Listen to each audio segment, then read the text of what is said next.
I brought my boyfriend home for Christmas, and my family destroyed everything in 10 seconds. The driveway was already packed when we pulled up. My stomach twisted seeing Uncle Greg's Mercedes next to my sister's Range Rover.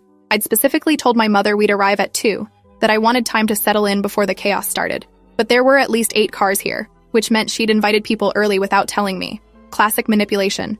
Make me look like the one disrupting her perfect schedule. Daniel reached over and squeezed my hand, his fingers warm against my cold ones. It's going to be fine, Lily. They're going to love you. I wanted to believe him, but he didn't understand what he was walking into. How could he? His family had game nights and inside jokes. Mine had scorecards and blood debts. I'd been preparing him for weeks, trying to explain the ecosystem of my family without making them sound completely toxic. My mother, Helen, who measured love in achievements and appearances. My father, Richard, whose silence somehow carried more judgment than words. My older sister, Natalie, who'd spent 30 years perfecting the art of making me feel small. My younger brother, Derek, who'd learned early that staying neutral kept him safe.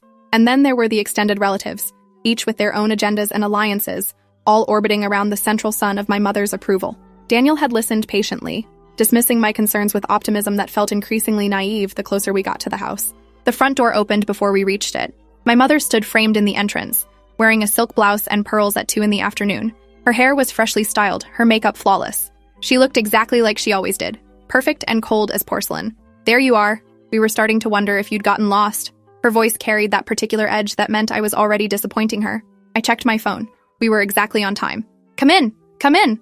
Everyone's been dying to meet Daniel. She pulled me into a hug that smelled like Chanel and champagne, then turned her full attention to him.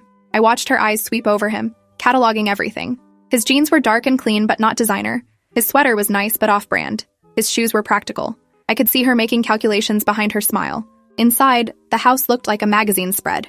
My mother had outdone herself this year, with fresh garland wrapped around the staircase, a massive tree in the living room dripping with ornaments that matched the rest of the decor, and what looked like professional floral arrangements on every surface. The air smelled like cinnamon and pine, and the particular kind of stress that comes from trying to manufacture perfection. Voices echoed from the great room where I could hear my sister's laugh, that specific performance she did when she wanted everyone to know she was having the best time. My chest tightened. We weren't even through the door, and I already wanted to leave. The introductions happened in a blur of handshakes and air kisses. My father barely looked up from his phone, giving Daniel a brief nod before returning to whatever was more important. Natalie swept in wearing a dress that probably cost more than my monthly rent, her 2 perfectly behaved children trailing behind her like accessories. So this is the famous Daniel. Lily's told us absolutely nothing about you. She laughed like this was charming instead of a pointed reminder that I didn't share things with them anymore. Her husband Kenneth appeared with drinks, playing the generous host in my parents' house, a power move I recognized immediately. Uncle Greg and Aunt Diane were there, along with my mother's college friend